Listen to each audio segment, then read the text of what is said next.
Bonjour à tous, bienvenue dans la suite de Pourquoi suis-je sur Terre? Dans cette session, nous allons parler du quatrième objectif de votre vie. Vous avez été formé pour servir Dieu. Je le répète, vous avez été formé pour servir Dieu. Mais avant de regarder à cela, révisons les 3 premiers objectifs. Premièrement, vous avez été conçu pour le plaisir de Dieu. Souvenez-vous que la Bible appelle cela l'adoration. Deuxièmement, vous avez été façonné pour la famille de Dieu. C'est la communion fraternelle. Troisièmement, vous avez été créé pour ressembler à Christ. C'est la maturité. Et maintenant, passons au 4e objectif. Vous avez été formé pour servir Dieu. La Bible appelle cela le ministère. Je sais ce que vous pensez. Vous vous dites, quoi, le ministère, c'est le travail des pasteurs et des missionnaires? Non. Dans la Bible, ministère et service sont le même mot. Et tous les chrétiens sont des serviteurs. La Bible dit, « Il nous a sauvés et nous a adressé un saint appel. » Remarquez que l'appel au salut est le même que l'appel au service. Dès que vous donnez votre vie à Christ, vous vous engagez à le servir. Saviez-vous qu'avant votre naissance, Dieu avait prévu ce qu'il voulait que vous fassiez pendant votre vie? N'est-ce pas stupéfiant? Selon la Bible, nous sommes son ouvrage. Dans la Bible, ce mot signifie littéralement son chef-d'œuvre, son poème. Nous avons été créés en Jésus-Christ pour des œuvres bonnes que Dieu a préparées d'avance afin que nous les pratiquions. Avant votre naissance, Dieu vous a préparé d'avance, entourez ces mots, à exercer votre ministère, votre service. Cela veut dire que vous n'êtes pas un accident. Dieu vous a créé pour un but, vous avez une vocation, une œuvre à accomplir. Vous avez été créé pour apporter votre contribution, pour faire une différence, pour servir. Ce qui compte, ce n'est pas combien de temps vous resterez sur la terre, mais comment vous vivrez. Ce qui compte dans votre vie, ce n'est pas la durée de votre vie, mais le don de votre vie. Et voici la chose la plus excitante. Non seulement Dieu a un plan pour votre vie, mais il vous a accordé les dons, les aptitudes et les capacités nécessaires pour le réaliser. Nous appelons ça votre forme, F-O-R-M-E. C'est un acrostiche qui représente les 5 points qui font de vous ce que vous êtes. Dieu vous a doté de 5 caractéristiques différentes. Force spirituelle, orientation du cœur, ressources, manière d'être et expérience. Elles constituent votre forme, et la Bible nous apprend que Dieu vous a façonné tel que vous êtes pour un service unique. Voilà ce qu'il est dit. « Tes mains m'ont façonné, elles m'ont créé. » Job 10, verset 8. Dieu vous a fait unique, personne au monde n'est comme vous, et il a prévu pour vous un rôle que vous êtes le seul à pouvoir tenir. Vous ne savez peut-être pas que vos talents ne sont pas seulement pour vous, mais aussi pour les autres. La Bible explique. Chacun de vous a reçu de Dieu un don particulier, qu'il le mette au service des autres. Soulignez ça, au service des autres. Ce n'est pas pour vous, mais pour les autres. Écrivez, mon 4e objectif est de servir Dieu en servant les autres. Servir Dieu en servant les autres. Servir Dieu en servant les autres. En fait, c'est la seule façon valable de servir Dieu. Vous ne pouvez pas voir Dieu sur la terre car il est invisible. Comment servir un Dieu invisible? Vous pouvez seulement servir Dieu en servant les autres. Jésus a dit ceci. C'est ainsi que le Fils de l'homme est venu, non pour être servi, mais pour servir. Servir Dieu va bien au-delà du simple talent. C'est aussi une question d'attitude.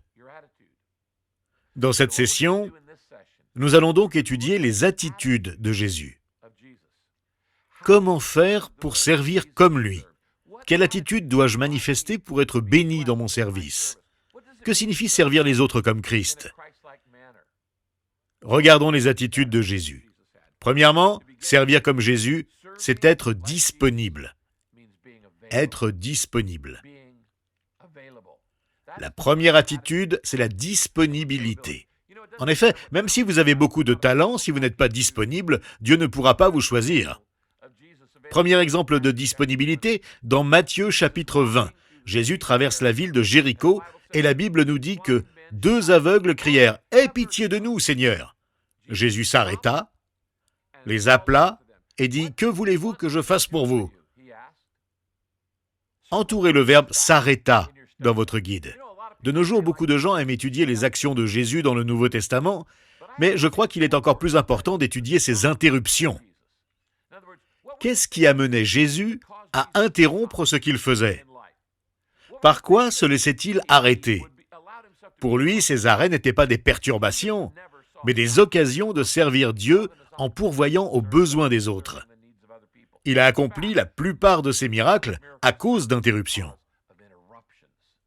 Réfléchissez à cela. Tous les gens que Jésus a guéris, le mendiant aveugle, le boiteux, la femme malade, l'homme paralysé, l'enfant mort, l'ont interrompu. Jésus s'est laissé arrêter. Il était disponible pour les autres.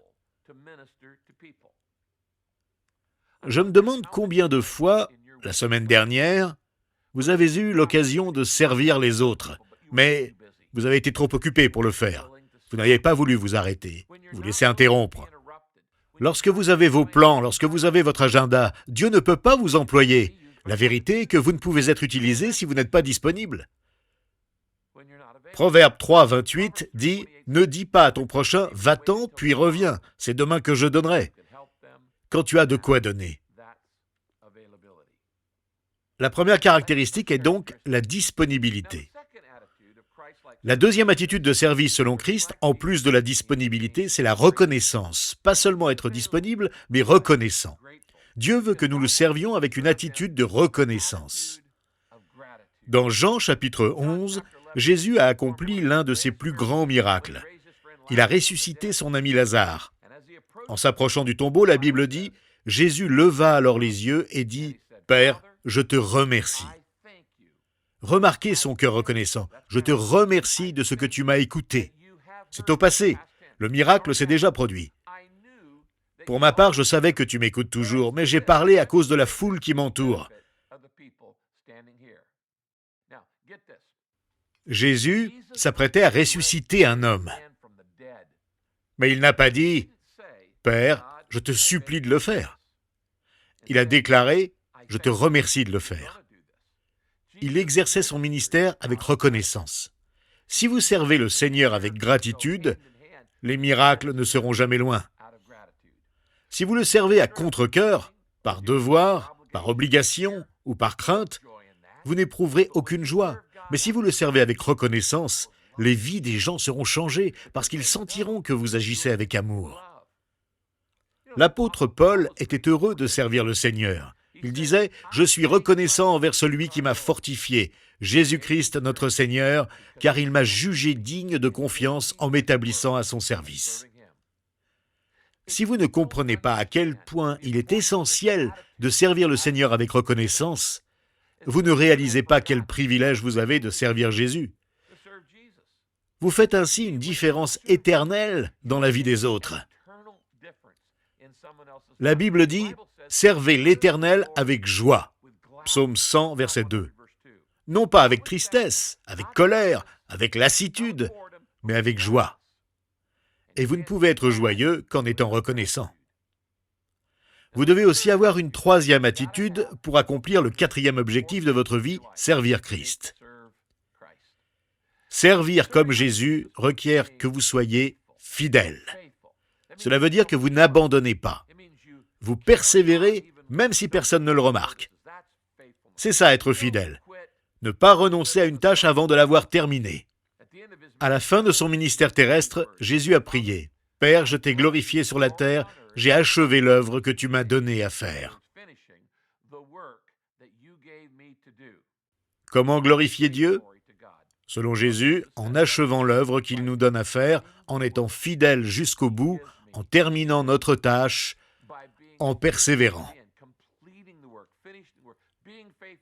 Si vous voulez être comme Jésus, servez Dieu tant que vous avez un souffle de vie. Le mot « retraite » n'est pas dans la Bible. La Bible dit « Tout ce que l'on demande à un gérant, c'est d'être fidèle. » 1 Corinthiens 4, verset 2. Qu'est-ce qui vous motive à servir fidèlement? Comment ne pas lui être reconnaissant du pardon de tous nos péchés? Même si Jésus ne faisait rien d'autre dans ma vie, je dois la lui consacrer pour ce qu'il a accompli pour moi sur la croix. Et que dire de sa promesse de future récompense? La Bible dit, en effet, le Fils de l'homme va venir dans la gloire de son Père avec ses anges, et alors il traitera chacun conformément à sa manière d'agir. Vous serez récompensé pour votre service. Si vous servez les gens maintenant, Dieu vous récompensera éternellement. La Bible dit que vous vous amassez des trésors dans le ciel. Quel motif de gratitude! Cela implique aussi que vous viviez dans une perspective éternelle. Vous pouvez donc être reconnaissant de ce que Dieu a pardonné votre passé et avoir foi qu'il vous récompensera à l'avenir. Et vous pouvez aussi être sûr que rien de ce que vous faites maintenant pour Jésus-Christ n'est insignifiant. Rien de ce que vous faites pour Jésus-Christ n'est jamais insignifiant. La Bible dit dans 1 Corinthiens 15, « Travaillez sans relâche pour le Seigneur, sachant que la peine que vous vous donnez au service du Seigneur n'est jamais inutile. » Cela signifie que tout compte pour Dieu. Tous les services rendus, grands et petits. Jésus a dit, « Si quelqu'un donne à boire ne serait-ce qu'un verre d'eau froide à l'un de ses petits, parce qu'il est mon disciple, il ne perdra pas sa récompense. » Dieu voit le moindre service rendu. Et non seulement il le voit, mais il le récompense. À ses yeux, rien n'est petit.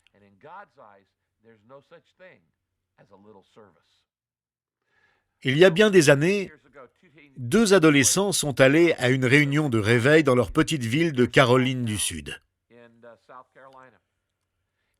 À leur arrivée, la salle était bondée et ils n'ont pas trouvé de place. Au moment où ils voulaient repartir, un placeur les a vus et leur a déclaré « Je vais vous aider à trouver des places. » Il les a conduits au premier rang. Pourquoi le premier rang est-il toujours vide?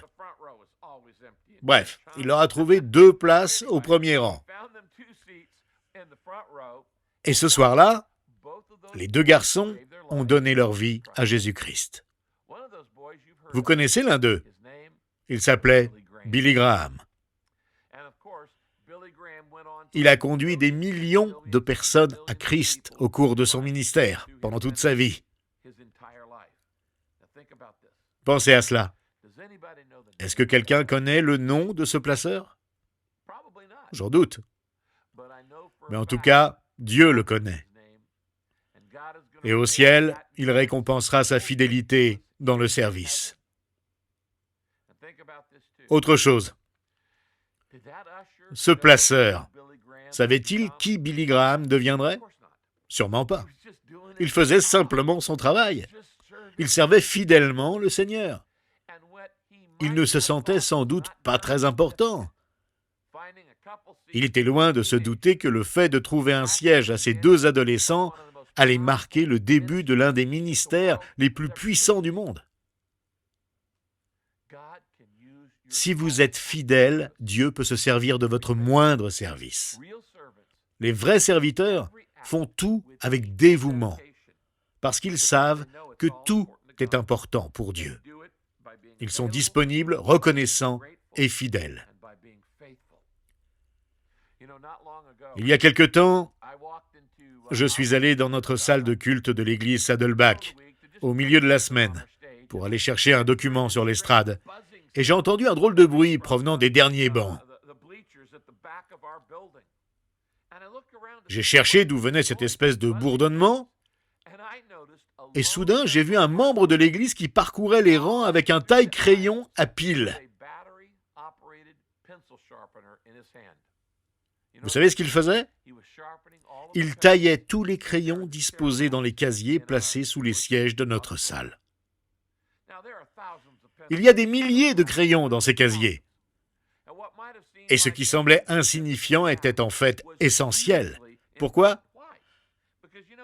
Parce que sans ces crayons, les gens ne pourront pas remplir de cartes de demande de prière, ni prendre des notes du message, ni cocher la case en bas de la carte réponse qui dit « Je consacre ma vie à Christ aujourd'hui » ou « Je consacre ma vie à plein temps à la mission ». Cet homme taillait fidèlement ses crayons pour la gloire de Dieu. Il savait que le moindre service est important.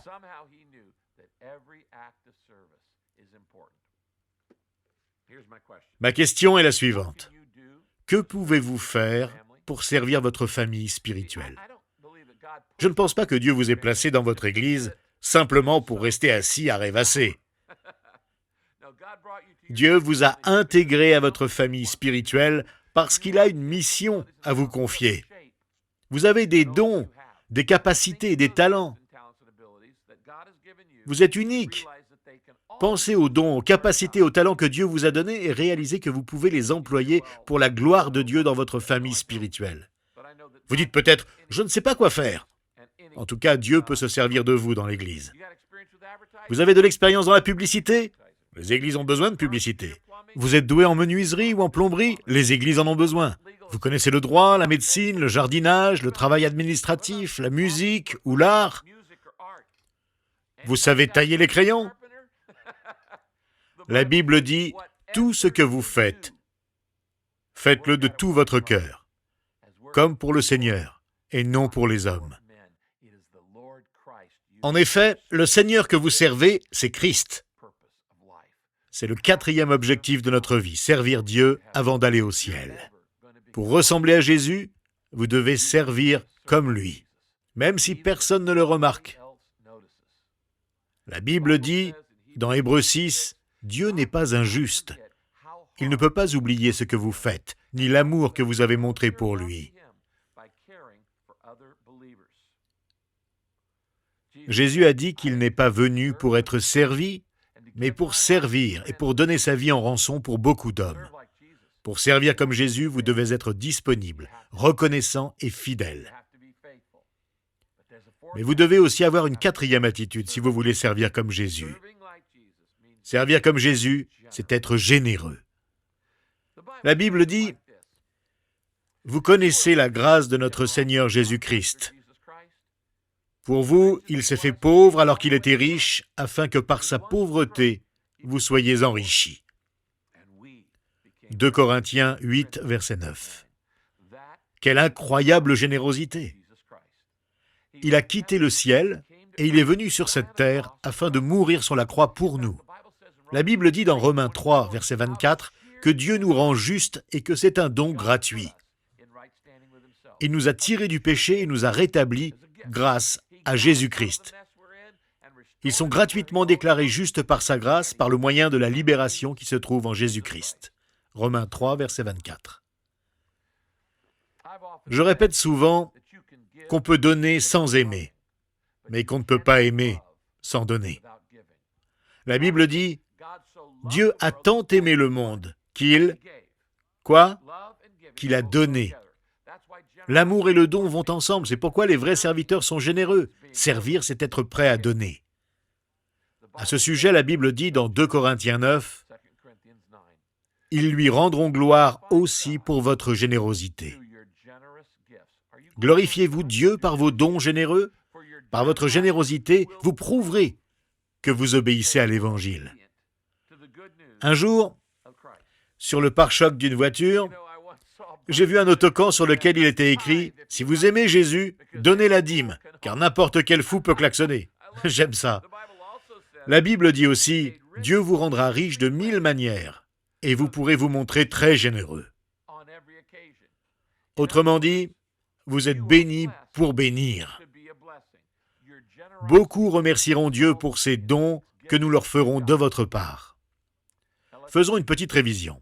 Servir comme Jésus-Christ, c'est être disponible, reconnaissant, fidèle et généreux. Servir Dieu en servant les autres est donc votre 4e objectif. Et maintenant, écoutez-moi bien. Vous pouvez soit gâcher votre vie, soit l'investir.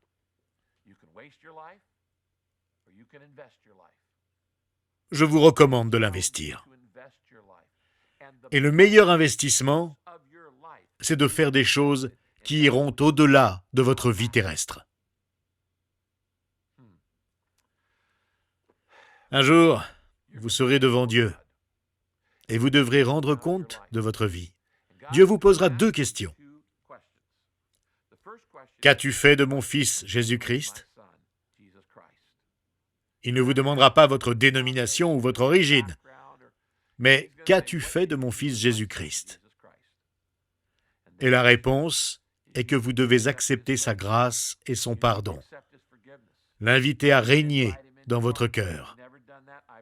Si vous ne l'avez pas encore fait, décidez-vous avant de quitter cette réunion de petits groupes. Ensuite, Dieu vous posera une seconde question. La première concerne le salut. La seconde concerne l'intendance.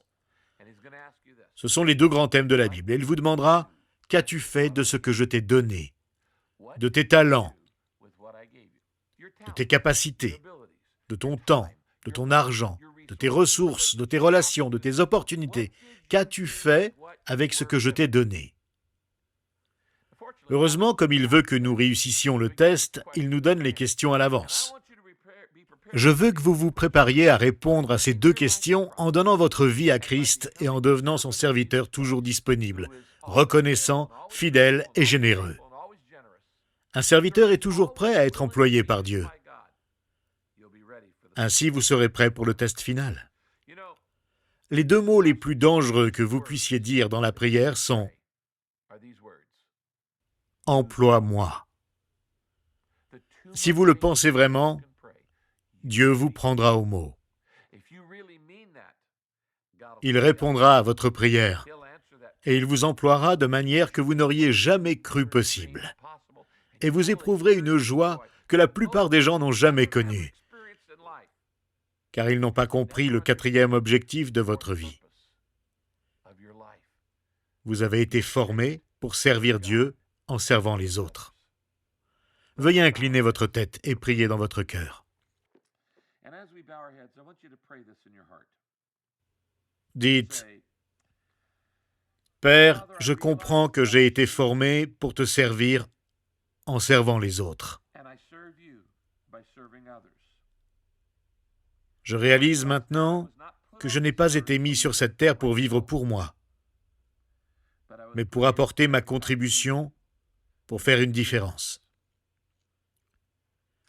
Pardonne-moi toutes les fois où j'ai affiché un panneau « Ne pas déranger » dans mon cœur. Aide-moi à considérer les interruptions de ma vie comme des occasions de te servir. Aide-moi à prendre du temps pour l'essentiel. J'accepte ma mission de serviteur de Dieu, de ministre de Dieu. Père, tu as été si bon envers moi que je veux faire quelque chose pour toi en retour. Je souhaite te servir de bon cœur avec reconnaissance, fidélité et générosité. Et pour cela, je servirai les autres avant d'aller au ciel, afin de t'entendre me dire un jour, « C'est bien, bon et fidèle serviteur. » Au nom de Jésus, Amen. Que Dieu vous bénisse, ayez un bon moment de discussion et à bientôt pour la dernière session.